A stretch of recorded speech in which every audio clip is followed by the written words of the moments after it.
verdad usted cree que la diferencia que hay entre el amor y la aventura es una cuestión de minutos o de años? No, hay amores que duran 10 minutos y aventuras que duran 14 años y siguen siendo aventuras. La vida tiene que ser intensa, no extensa.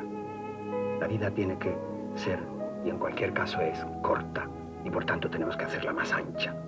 Y si usted la ensancha fumando un poco, ¿qué importa que se queden 3 minutos, que son lo que dicen además los americanos? Entonces no. Fumemos. ¿Usted viviría 1000 años? No viviría 1000 años porque me parece que la muerte no está mal pensada. La muerte da una intensidad a la vida. El hecho de que se cumpla un ciclo como en los demás seres de la naturaleza, como en un fruto que primero está en agraz y luego deja el verde y va madurando y llega el momento preciso, alto y exacto de la maduración y luego cae. La inmortalidad nos haría sentarnos, acomodarnos 1000 años por delante. Siempre diríamos, bueno, lo haré el siglo que viene, lo haré dentro de un par de siglos. No haríamos nada, nos pondríamos gordos como sollos, porque no se necesita tanto tiempo para hacer lo que de verdad tenemos que hacer, que es cumplirnos. ¿Le emociona hablar de la muerte? No excesivamente, solo me emociona en cuanto que es una parte en sombra de la vida, no más que hablar de la vida. ¿Y cómo se explica esta canallada que es la muerte? Bueno, supongo que no tiene explicación. Es un juego y las reglas son esas. El juego se termina. Bien, es verdad que no hemos sido nosotros los que hemos pedido jugar o participar en el juego, pero en cualquier caso, la regla es así. No se explica. Hay quien piensa que es la única verdadera injusticia, la muerte, que las demás, al lado de ella, son injusticias soportables. Señor Gala, ¿se arrepiente de haber nacido para morir? No creo que haya nacido para morir. Supongo que he nacido para vivir. Y no me arrepiento ya que estoy aquí. Quizá, si misteriosamente se nos pudiese consultar antes, quizá, digo, no es seguro, hubiese dicho no. Pero, puesto que el hecho está consumado, prefiero que tarde en consumarse del todo y estar. ¿A cuántas muertes ha sobrevivido usted? Pues hasta ahora, a todas. No han sido pocas.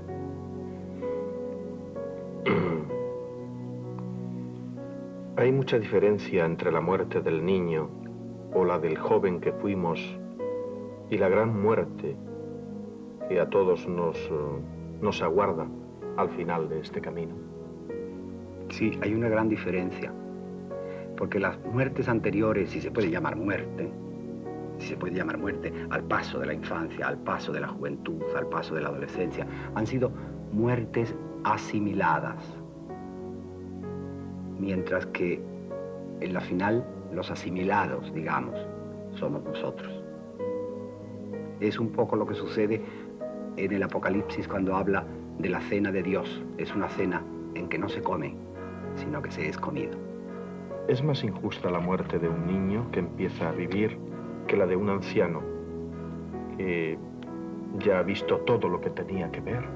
Yo no estoy seguro de que el anciano haya visto todo lo que tenía que ver. No es que me ponga de parte del anciano, pero sí me pongo de parte de esos ojos demasiado humanos que intentan ser justos a la manera de los hombres, compasivos a la manera de los hombres. Yo estoy casi completamente convencido de que casi nadie que opina así se brindaría a sustituirse por un niño o por una mozuela en la flor de la edad.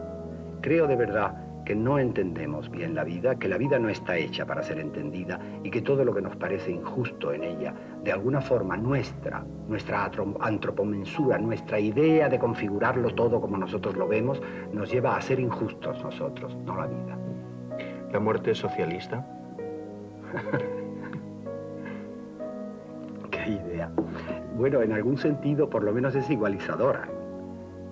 Toda la Edad Media se pasaron metiendo a los poderosos, a los papas, a los obispos, a los reyes en la danza de la muerte, en la danza macabra.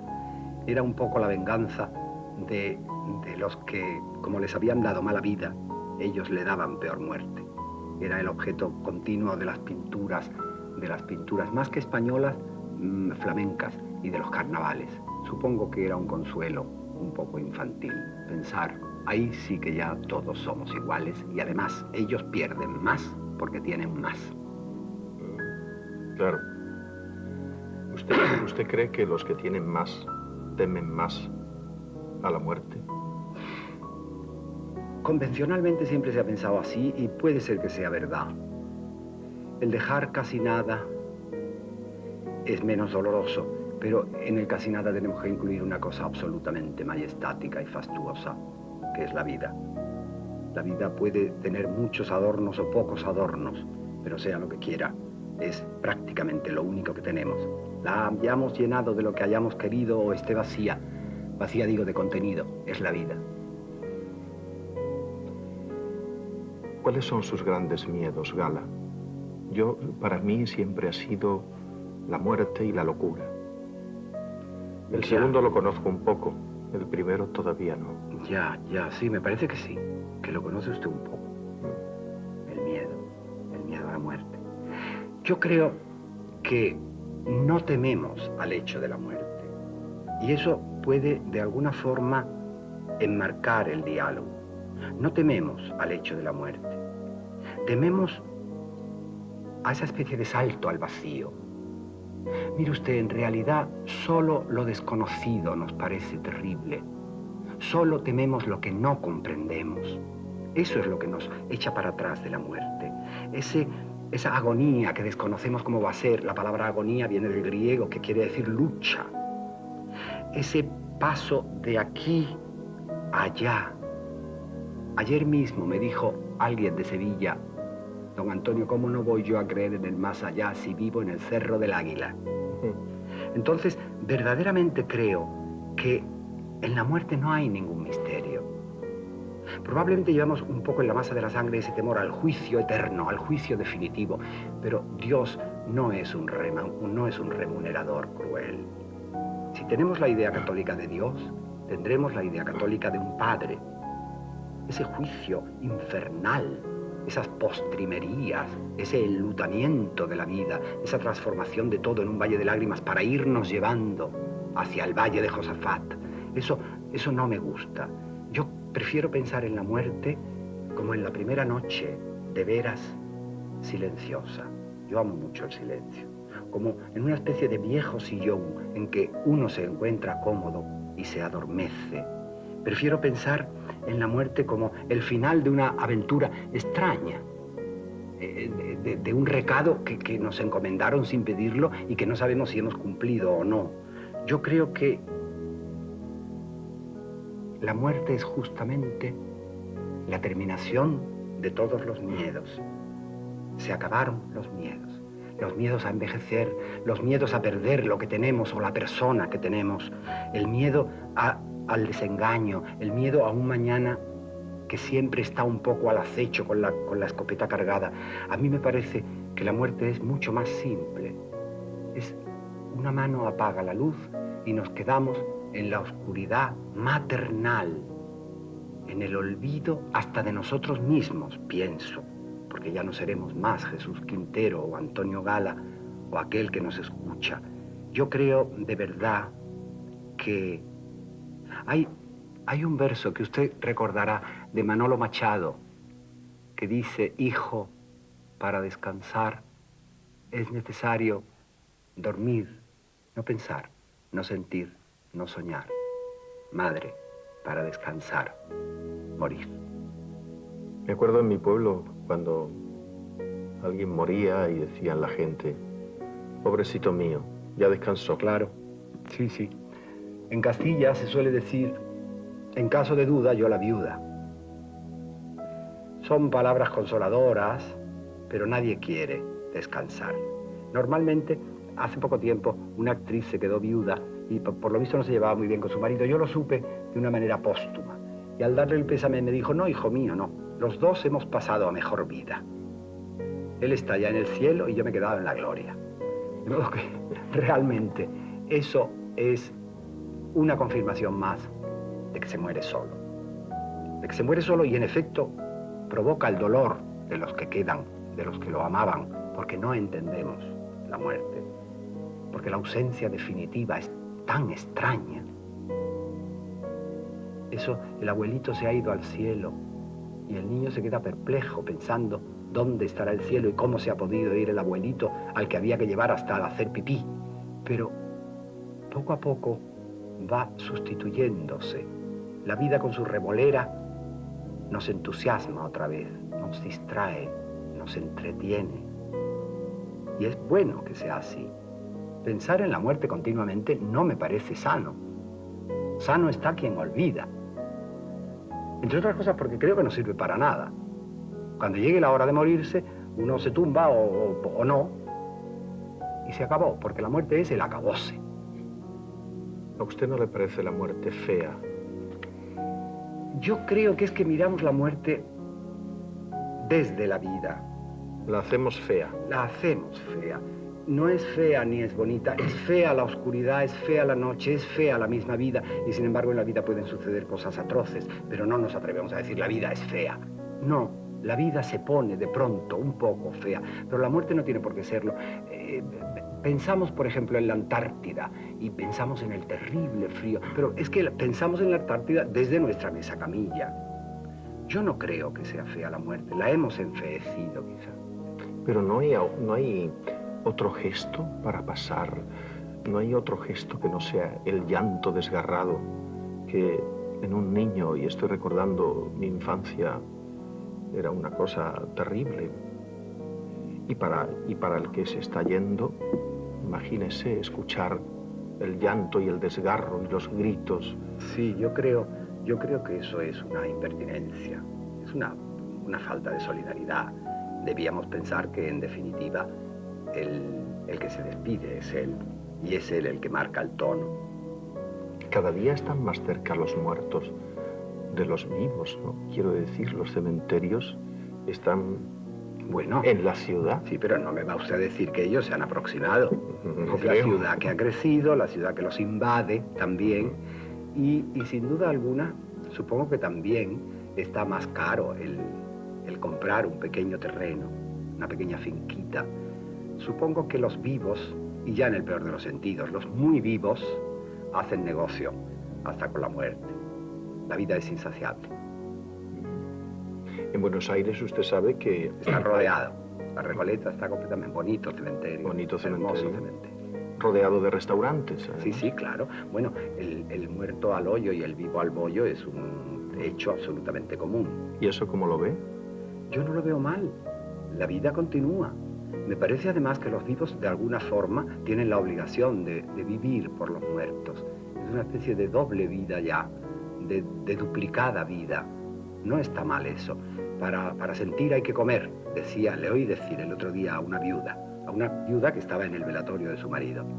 Me parece que la vida y la muerte no se llevan tan mal como creemos nosotros. Me contó un enterrador que las viudas van al principio, pocos días, que después... ¿Es natural? También es natural. Yo creo que sí. ¿Usted cree que verdaderamente se puede uno vincular a algo tan concreto como una tumba, en la que ¿qué hay ya? Lo hermoso probablemente es el recuerdo. Y bueno, hay una canción que dice: el luto que es bien sentido se lleva en el corazón, no en el color del vestido. El luto va por dentro. La procesión en general va por dentro. Y habrá mucha gente que visite con frecuencia a los cementerios y que, bueno, considere eso un acto social. Usted sabe que en los países árabes los días de fiesta, los viernes, se va a los cementerios a merendar incluso sobre las propias tumbas. Yo encuentro que esa fusión de la vida, como decíamos al principio, ese no enfrentamiento, sino coincidencia, como la urdimbre y la trama de un tapiz, es una lección de sabiduría. A mí me da un poco de pavor ese rechazo por los muertos que tienen los países muy desarrollados. Pienso en uno concreto. Ese funeral home, ese intentar que la gente ya muera en el hospital y no en su casa, y luego trasladarlo a los tanatorios, donde se quedan solos, fríos y no preocupantes. Yo casi prefiero esa muerte un poco vociferante nuestra, esos velatorios nuestros, esa sensación de desgarro nuestra, no esa frialdad tan antipática, esa toilette del cadáver, ese pintar y maquillar a los cadáveres. Yo recuerdo que una vez en un estado de los Estados Unidos, en un estado del centro, fui a visitar un funeral home y me encontré a un señor sentado con un traje azul oscuro, fumando un puro y perfectamente maquillado. Y me dio tal impresión que retrocedí sin darme cuenta y me caí encima de un macizo de azaleas que había allí. No me gusta eso. Prefiero que la muerte sea la muerte, no ponerle miel por encima, porque no lo necesita. Quizá lo necesitamos nosotros, pero no la muerte. Pero a usted, Gala, ¿de verdad que le gustan los cementerios? Sí, me gustan mucho. Me gustan mucho. Mire usted, yo estoy tan hecho a la muerte que verdaderamente ya no la veo. Es como un aire. Respiramos y no lo vemos. No la huelo. Soy como una especie de perfumista que a fuerza de oler perfumes ya no distingue bien. Ni la saboreo. Pues como un experto en vinos, como un catador, que no necesita probar el vino para saber cuál es. Entonces los cementerios me dan un gran sosiego, me dan una gran paz y me dan, por qué no decirlo, una gran esperanza. Y en todo caso es bueno irse acostumbrando. ¿Prefiere que entierren su cuerpo o que lo incineren? Creo que prefiero que lo incineren. Creo que la ceniza tiene un sentido. Y creo además que no quiero estar en un sitio solo. Quiero volver de alguna forma misteriosa a los sitios donde he sido relativamente feliz. A los sitios donde me he encontrado unido al universo. Quiero unirme realmente al universo. Dejaré una pequeña lista, si es posible. ¿Y quiere morir conscientemente, sabiendo que se está muriendo? No me importa. Hace poco tiempo ha muerto un buen amigo mío, un viejo, en todos los sentidos, amigo mío, de noche, y cuando han ido a despertarlo estaba muerto. Pensamos todos, no es mala muerte, pero ¿lo sintió? Eso no lo sabemos. Creo que en el último minuto el ser humano tiene como un deslumbramiento, se enfrenta por primera vez con él, sin las complicaciones y las contradicciones que ha habido en la vida, y yo creo que elige. Es ese minuto único en que de verdad es libre de aceptar, quiero decir, y acepta. Tengo una gran confianza en eso. ¿Tiene pensado su epitafio? No soy partidario de los epitafios, pero con frecuencia he dicho que me gustaría, uno, murió vivo. Me parece que es lo mejor que se puede desear. Estar vivo, rotundamente vivo, hasta el final. Creo que a los medio muertos ni la muerte los quiere. Bueno, usted estuvo una vez, y perdone que se lo no, recuerde, no importa. Estuvo una vez en la frontera, ¿no? Vivió la experiencia de vida más allá de la vida. Sí. Y no fue una experiencia desgarradora. Coincido con los que dicen que hay un túnel y una luz al final. En efecto, así lo vi yo.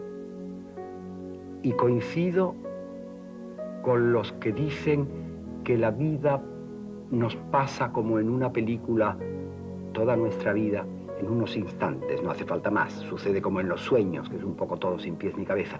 No coincido en lo de los hechos importantes ni en la forma. Es decir, mi vida no pasó como momentos sucesivos, sino como una especie de retablo gótico que cuenta la historia de un santo. Estaban todos los momentos simultáneamente exhibidos. Y me sorprendió algo. No estaban los momentos que yo he considerado importantes de mi vida. Estaban momentos cotidianos, gestos cotidianos. Y lo que sí vi Lo que sí sentí, más bien, es una sonrisa en el aire. ¿Usted se acuerda del gato de Cheshire, de Alicia en el País de las Maravillas? El gato aparecía de una manera muy extraña. Primero había la sonrisa, luego aparecía el bigote, luego la boca, la cabeza, el cuerpo, la cola. Y para desaparecer era igual, desaparecía primero la cola, el cuerpo, la cabeza, el bigote, y se quedaba la sonrisa. Esa sonrisa sentí. Y fue plácido decir, bien, vamos. Luego nos fuimos.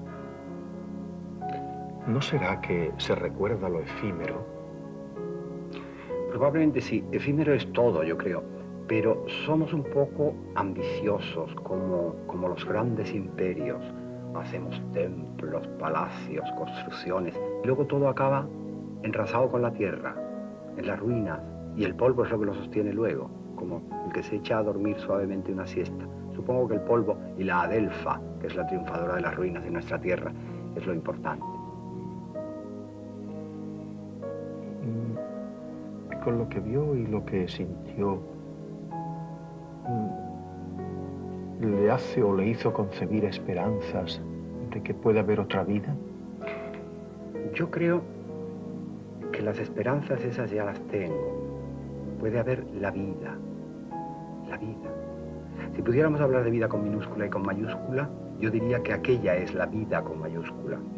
Es la fusión con las vidas anteriores, con la fuente de la vida, con el río interminable y manso de la vida. Yo creo que la naturaleza, o quien la haya creado, es demasiado buen economista como para malgastar. Había una ley que usted recordará del colegio, que creo que era de Lavoisier. La energía no se crea ni se destruye, simplemente se transforma. Y en el fondo es lo que dice la Iglesia Católica, sin querer decir eso, pero lo dice. Vita mutatur non tolitur. La vida no se quita, se cambia. Eso es lo que yo presentí y eso es lo que yo creo. ¿En esos momentos le dio gana de confesar? No, ninguna. Por otra parte, tampoco tenía ocasión porque fue demasiado fulminante. Entré en coma, que es esa suave anestesia de la naturaleza, porque ella sí es partidaria de eliminar el dolor lo más posible. Entré en coma y bueno, la confesión ya no tenía lugar, pero no sentí la necesidad.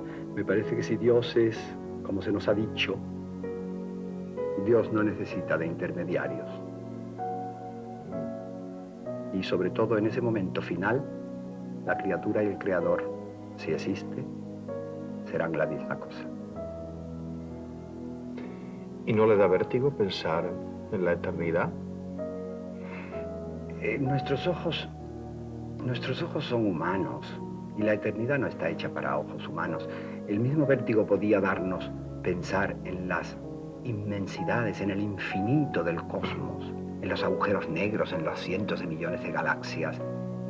Levantar los ojos y ver eso también da vértigo. No es solo la golondrina que toma cada 100 años un granito de arena y se lo lleva en el pico y vuelve a los 100 años y así hasta que se acabe una playa. Todos esos son comparaciones de ejercicios espirituales. Su fin es asustar. Recuerdo que un enfermo terminal me dijo que se muere como se vive. Supongo que se refería a la naturalidad, no a la forma en que se ha vivido. Ese refrán de quien mal anda, mal acaba, yo no lo creo. A mí me parece que la muerte es una aliada, que la muerte es buena, favorecedora, eximidora de temblores y de temores. Lo que sucede es que no tenemos experiencia. Yo tengo un poquito de experiencia, pero muy poco. Y con la que tengo, puedo decir que estaba de acuerdo y que en el fondo, sí, estaba muriendo como había vivido. Desde aquí, exige desde aquí que no le alarguen artificialmente la vida. Eso es un viejo problema. Fíjese que yo creo que el ser humano tiene derecho a la dignidad, la muerte, y a que se le eximan de dolores inútiles. Hay dolores sutiles, dolores como el del parto o como el que produce una enfermedad o una operación quirúrgica para salir de esa enfermedad. Esos son dolores de la vida. Pero cuando el dolor se vuelve como un barco con velas negras desplegadas hacia un callejón sin salida, eso hay que evitarlo. Yo estoy completamente convencido de que el Estado hace mal en eso. El Estado tiene la obligación de mejorar la vida y de mejorar la muerte. Creo que todo vivo tiene derecho intransferible a su vida. Y creo que todo agonizante o todo moribundo tiene derecho intransferible a su muerte. ¿Y por qué? ¿Por qué lo hará el Estado? Por una especie de hipocresía, de querer lavarse las manos en esos extremos. Fíjese usted que los Estados normalmente, o la sociedad, deja morir de hambre a millones de seres, declara guerras atroces, es genocida, se desentiende de los viejos, se desentiende de los enfermos o hace mal sus obligaciones de seguridad social y de sanidad, autoriza la pena capital. Y sin embargo, ante la eutanasia, siempre vuelve la cara, se desentiende, no quiere saber nada, no autoriza. Es el mismo problema quizá de los médicos, su deontología no les permite ayudar a morir, entonces se hace una especie de lucha individual, de satisfacción personal en mantener a ese enfermo vivo más tiempo. Me desagrada profundamente eso y en cuanto a mí se refiere, quiero morir como he vivido, con la dignidad que he aspirado a tener y no intubado y transformado en un extraño aparato. ¿Usted fijará su muerte? ¿El momento? No creo, simplemente yo insisto en mi petición, que ya he hecho por escrito, de que cuando la vida ya no me valga en el sentido de servir y en el sentido de acompañar, cuando la vida me considere ya un despojo, cuando la vida me deshabite, quiero salir desahuciado de la vida lo más rápidamente posible.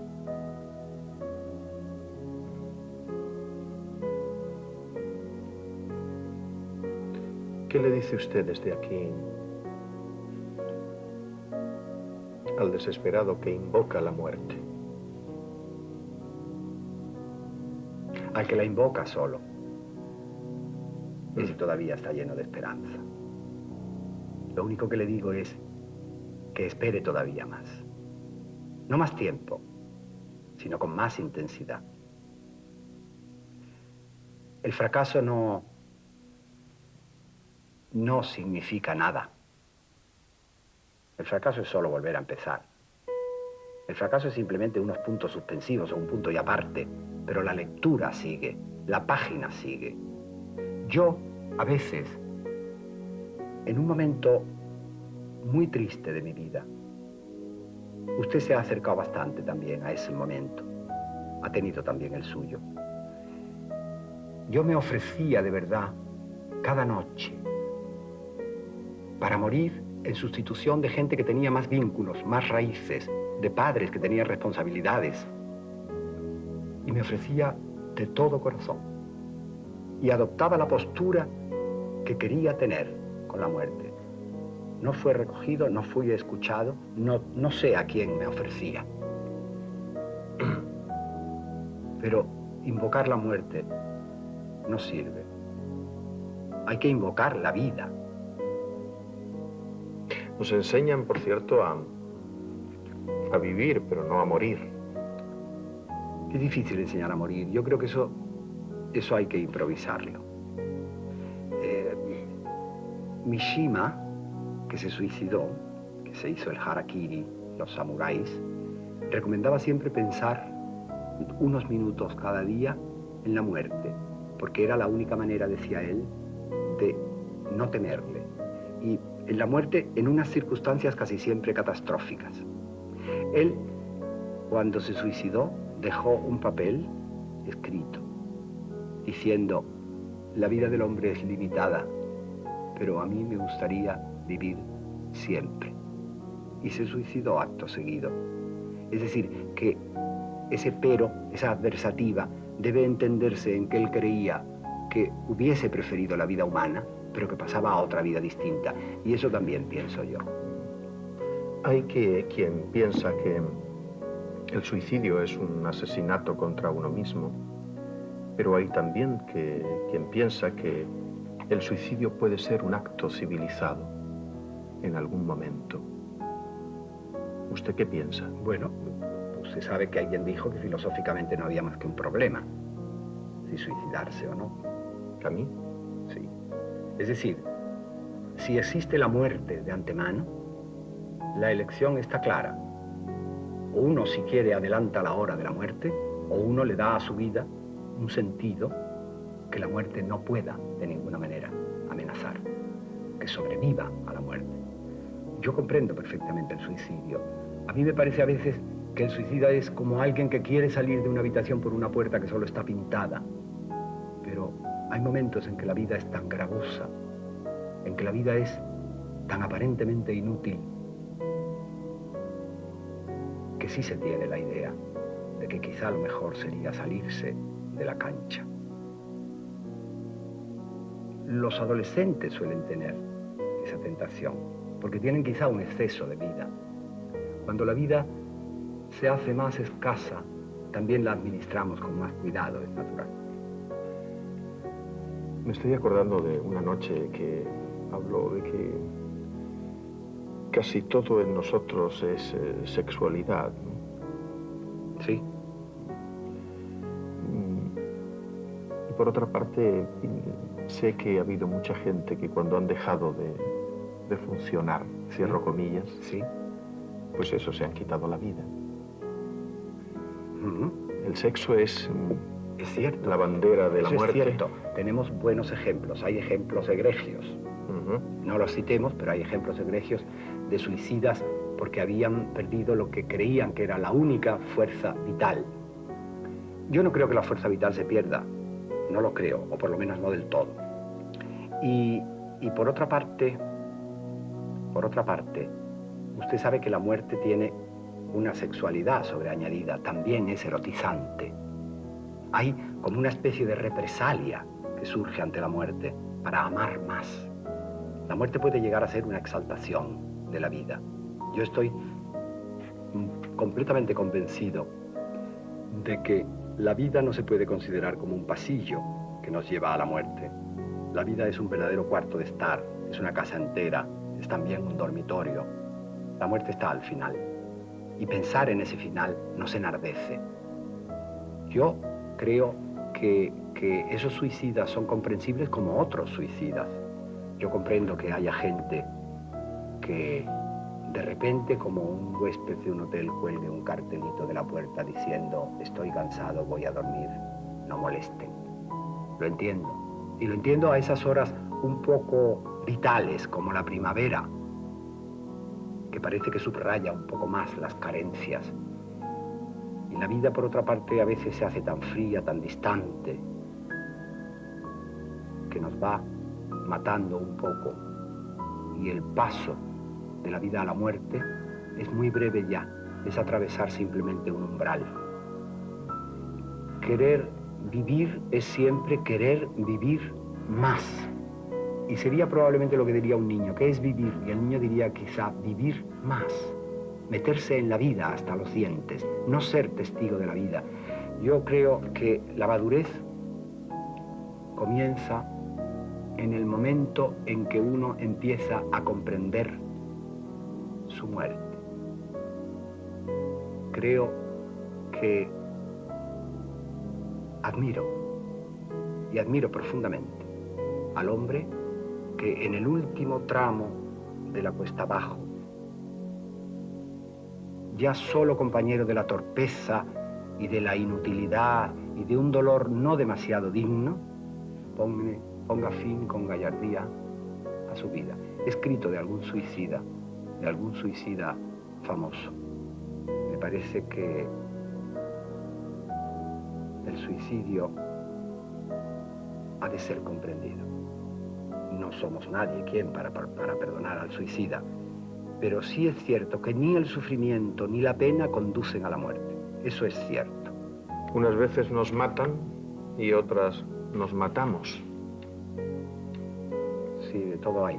Hay muertes violentas y hay muertes, esas muertes que llamamos naturales, que son las muertes como por consunción, porque algo funciona mal, porque esa muñeca que sabía decir papá y mamá perdió el resorte de su barriguita y ya no dice nada.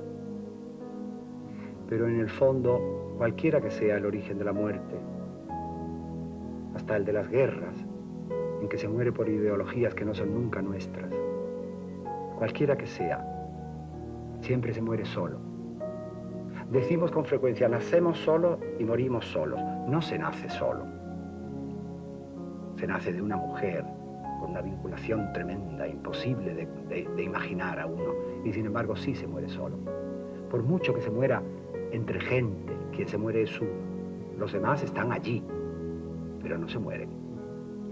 La muerte más absurda quizás sea la guerra, ¿no? La guerra es, se dice, la orgía de la muerte. No, estoy completamente convencido de que la muerte no quiere las guerras. La muerte no quiere un exceso de trabajo. La muerte no quiere hacer horas extraordinarias. La ponen y sin paga a hacerlas. ¿Qué piensa de la pena de muerte?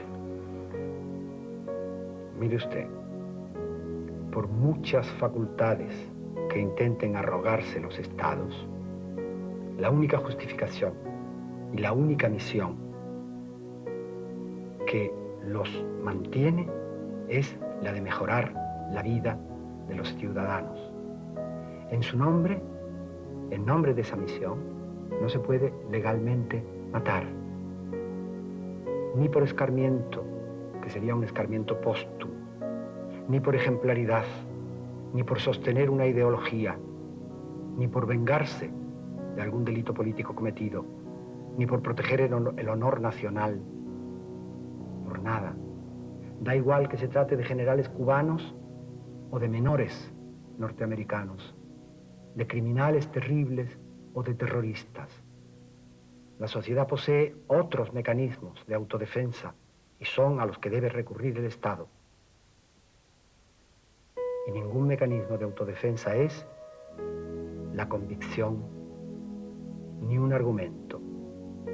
La pena de muerte es simplemente un crimen en cualquier circunstancia, bajo cualquier gobierno, con cualquier intención. La pena de muerte siempre, en todo caso, es un crimen de Estado. Me gustaría que nos hablara de las ciudades de muertos, de la gente que viven sin esperanza,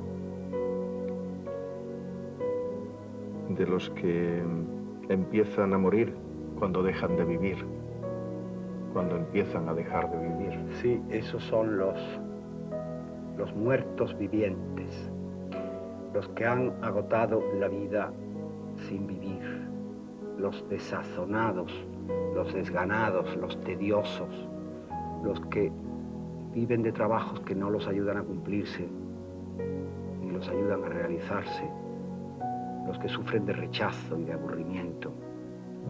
Eso es tremendo. De eso sí que se debía ocupar la sociedad.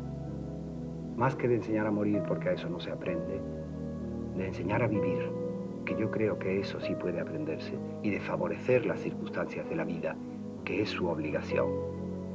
Yo creo que hay gente que sobrevive, pero que ya no vive. Yo detesto el verbo sobrevivir. Me parece un verbo muy feo, porque hasta el final la vida nos mantiene, la vida nos inunda, la vida puede cantar en nosotros si no la amordazamos, si no la maniatamos. Yo creo que todas las penas que podamos sufrir en la vida, en el fondo, producen el efecto de un tóxico, que nos van inmunizando contra ese tóxico si lo tomamos en pequeñas dosis.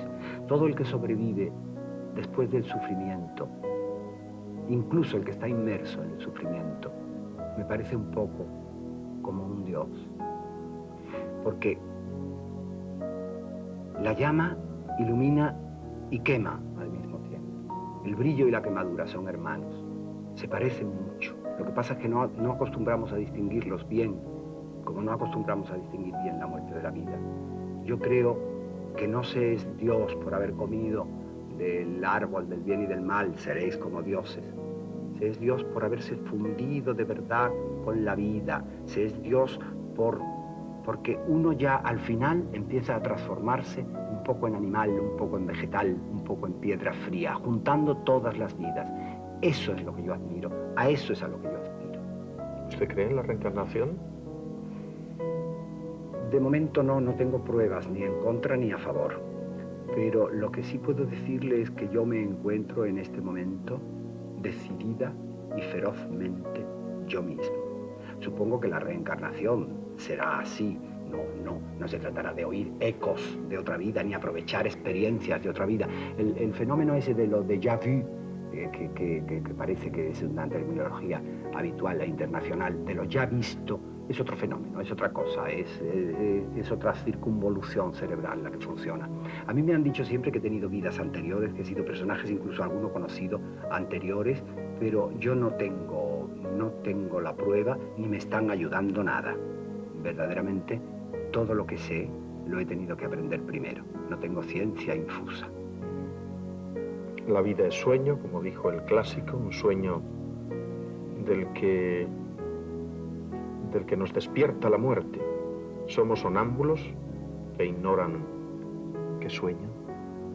A mí eso me parece una frase que hizo Fortuna, lo de la vida es sueño, pero me parece una terrible inexactitud, en todos los sentidos, porque la dijo Calderón recogiéndola, pero la publicitó, como se diría ahora él, y se equivocaba porque Calderón era el defensor del libre albedrío, es decir, si soñamos en un sueño no hay libre albedrío ni se nos puede sancionar de ninguna manera por ello. Es decir, de alguna forma Calderón tenía una cierta empanada mental en la cabeza. Pero aparte de eso, es que me parece que lo único real es exactamente la vida. Sueño es lo que ponemos nosotros alrededor de la vida, pero lo absoluto es la vida. Sueño es la exaltación falsa de la vida, la apariencia, la productividad, el consumo, la adoración de la juventud por sí misma, el esplendor fingido, lo superficial, la actividad agotadora, ese saber y ese correr hacia no se sabe dónde y no se sabe cómo vamos a llegar. Todo eso sí que es sueño, toda esa parafernalia que rodea a la vida, que es el eje imperturbable, impertérrita. Yo le aseguro que cuando veo todo esto, me dan un poco ganas de morirme a ver si cambiando de postura se mejoran las cosas. Y entre otras cosas, desde luego, porque la muerte dura muchísimo más que la vida. El ir perdiendo el gusto por las cosas, eso es ir preparándose para la muerte. Quizá. Es algo sabio de la naturaleza. Quizá la naturaleza nos lleva un poquito hacia la salida. Uno está como en una sala de espectáculos, como en un cine, un poco a oscuras viendo una película, y de pronto el acomodador levanta una linterna, le hace un gesto y le señala la salida con suavidad. Y hay que irse de ese cine sin pisar a los que están alrededor, a las butacas próximas, salir con delicadeza. Supongo que esa es la única manera de elegancia. ¿Cambia la visión de la muerte con el paso de los años, Gala? Sí, supongo que sí. Entre otras cosas porque la gente muy joven no tiene idea de la muerte. La gente muy joven no se va a morir nunca, aunque se muera, aunque le caiga una teja de pronto y se muera.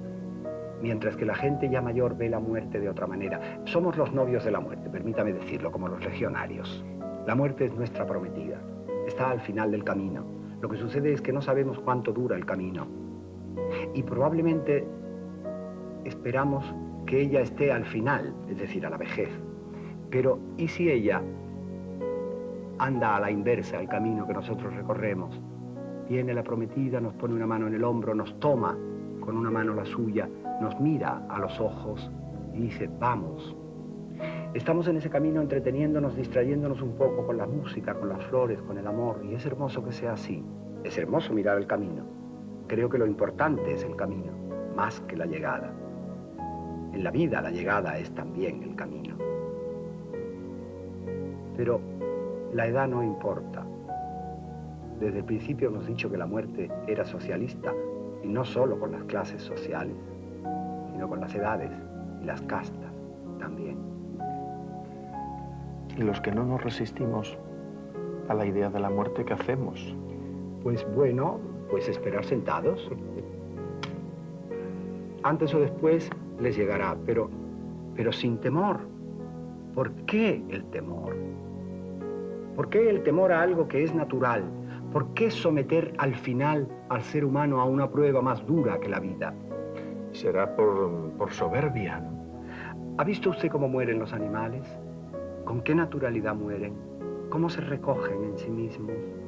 ¿Cómo se apartan del tráfago, de los líos vitales, de las costumbres y se arrinconan para morir tranquilos?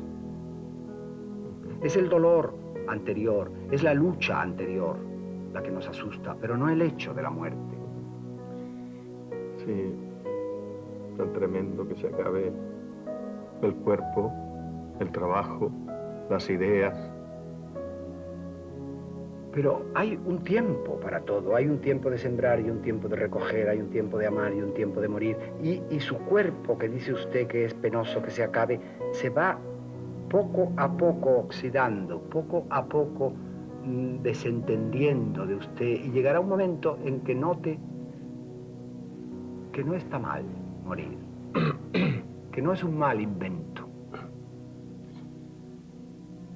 Pero hombre, si existe la vida eterna, ¿por qué tenemos que pasar por el trago de la vida y la muerte?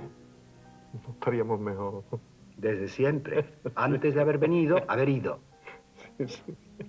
Pero es lo mismo que si usted dice que si existe la muerte y la gente se mata en accidentes, ¿cómo es posible que los chicos jóvenes vayan en moto o los padres les compren a los hijos coches para que acaben matándose? No, la vida tiene sus normas, la vida tiene su gozo, la vida tiene su satisfacción diaria, y para el que sea una satisfacción la velocidad no debe privarse de la vida, aunque le cueste la muerte.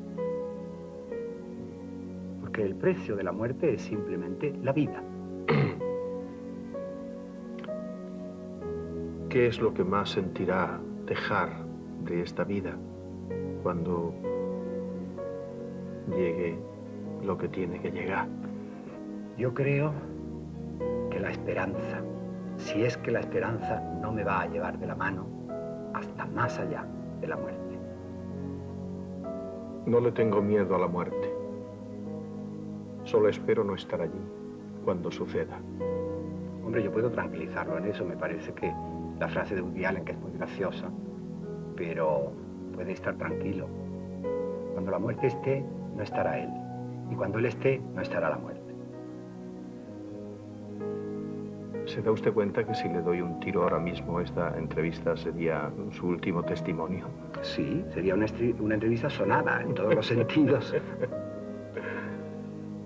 Pero ya me he asegurado de que usted no lleva pistola.